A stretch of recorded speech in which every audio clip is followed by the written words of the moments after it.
अनेक नाम हैं। अभिमुक्तपुरी, रुद्रावास, इस तरह अनेक नाम हैं।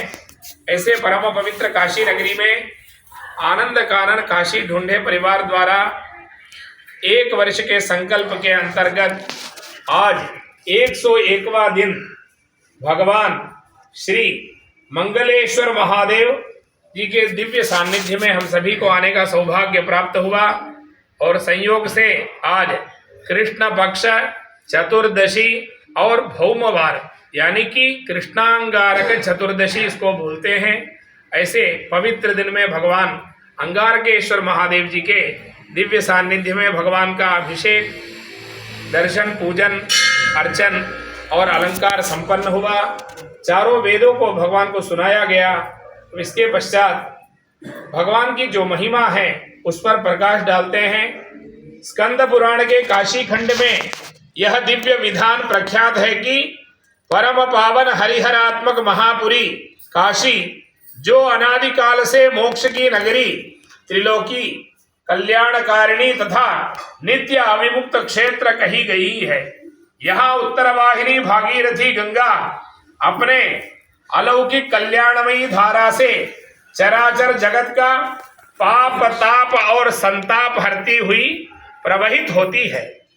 इसी मोक्ष स्वरूपा पापहारिणी भागीरथी गंगा के पुण्यप्रद उत्तरवाहिनी तट पर अवस्थित त्रिभुवन वंदनीय एवं नित्य मंगल प्रदा मणिकर्णिका तीर्थ भूमि के उत्तरी द्वार के समीप भगवान शिव का स्वयंभू दिव्य तेजोमय मंगल मूर्ति अंगार दीप्त प्रभा से शोभित भगवान अंगारकेश्वर मंगलेश्वर महालिंग साक्षात प्रकट रूप से विराजमान है, जो संपूर्ण पाप राशि को अग्नि की भांति भस्म कर देते हैं।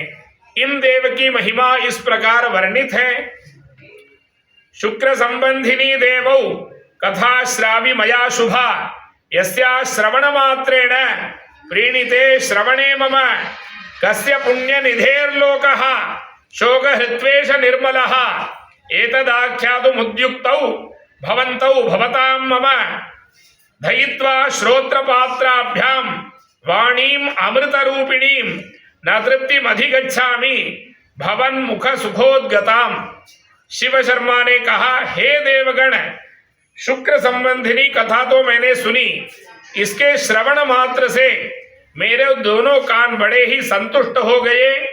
इस घड़ी परिदृश्यमान यह शोकहारी निर्मल लोक किस पुण्य निधि का है, मुझसे इसे कहने के लिए आप लोग प्रवृत्त होवें। आप लोगों के मुख से सुखपूर्वक उद्गत अमृत तुल्य वचनों को कर्ण रूपी फुट पात्र से पान करने पर मेरी तृप्ति नहीं होती। लोहितांगस्य लोकोयम,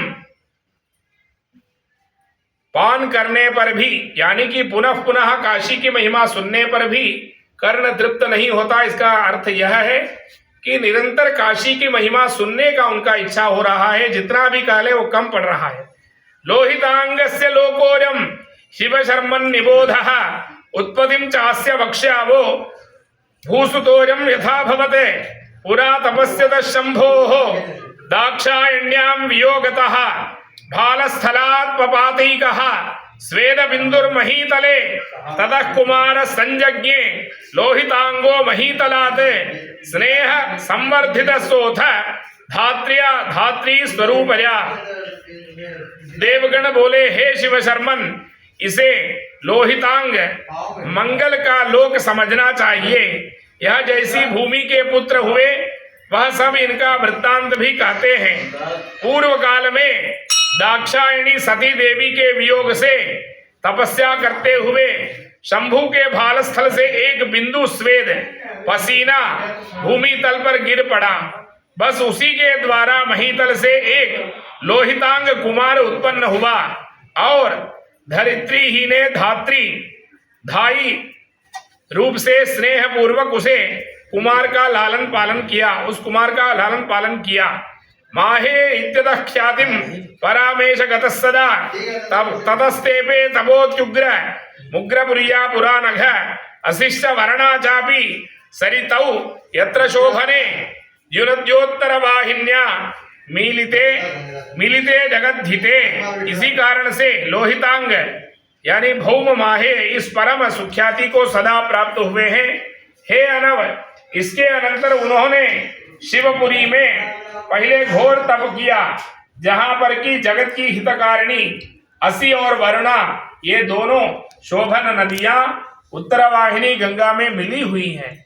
सर्वगोपो हि विश्वेशः यत्र नित्यं प्रकाशते मुक्तरे सर्वजंतूनां कालोज्जित स्ववर्मणाम।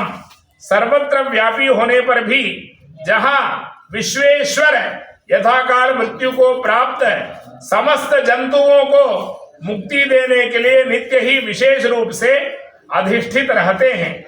अमृतम ही भवत्येव मृता यत्र शरीरिणः अनुग्रहं समासाद्य परम विश्वेश्वरस्य अपुनर्भवदेहास्ते ये विमुक्ते तनुत्यजः विना सांख्येन योगेन विना नाना व्रतादिभिः